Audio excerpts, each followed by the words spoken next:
Hi అండి, నమస్తే. Welcome to Shanvi's kitchen. అందరూ ఎలా ఉన్నారండి? బాగున్నారా?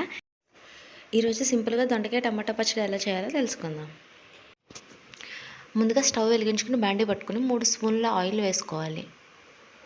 ఆయిల్ కొంచెం వేడెక్కాక 7 పచ్చిమిరపకాయ చీలికలు వేసుకోవాలి. పచ్చిమిరపకాయలు కొంచెం వేగాక 1/2 కేజీ సన్నగా తరుక్కున్న దొండకాయ ముక్కలను వేసుకోవాలి. ఇప్పుడు ఇందులో 1 స్పూన్ పసుపు, రుచికి తగినంత ఉప్పు వేసుకొని ఒకసారి కలుపుకొని మూత పెట్టుకుని ఒక 10 నిమిషాలు మగ్గించుకోవాలి.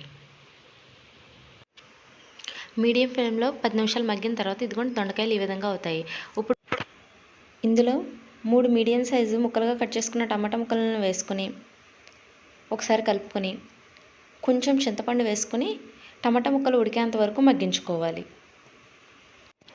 ఇదిగోండి ఈ విధంగా మగ్గిన తర్వాత ఇందులో 4 వెల్లుల్లిపాయ రెబ్బలు వేసుకుని ఒకసారి కలుపుకొని ఈ మిశ్రమాన్ని కొంచెం చల్లారాక మిక్సీ చేసుకోవాలి. ఈ పచ్చడిని మరీ మెత్తగా కాకుండా కొంచెం బరగ్గా మిక్సీ చేసుకోవాలి. ఇదిగోండి ఈ వీడియోలో చూపిస్తున్న విధంగా.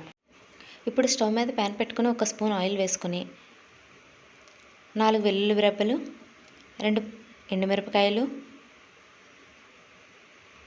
1 స్పూన్ మినపప్పు, 1 స్పూన్ జీలకర్ర, 1 స్పూన్ ఆవాలు,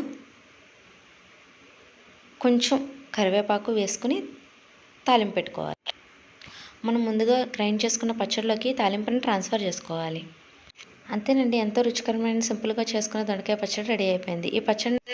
ఈ పచ్చడి అన్నంలోకి, చపాతీలోకి, దోశల్లోకి ఎందులోకైనా చాలా పర్ఫెక్ట్ కాంబినేషన్. మీరు కూడా ఈ పచ్చడిని ఒకసారి ట్రై చేసి మీకు ఎలా కుదిరిందో నాకు కమెంట్ సెక్షన్లో కమెంట్ చేయండి. అంతేకాదండి, మన ఛానల్ని సబ్స్క్రైబ్ చేసుకోండి. ఇలా మీరు ఒకసారి ట్రై చేసి కామెంట్ సెక్షన్లో కమెంట్ చేయండి. Thanks for watching Shanvi's kitchen.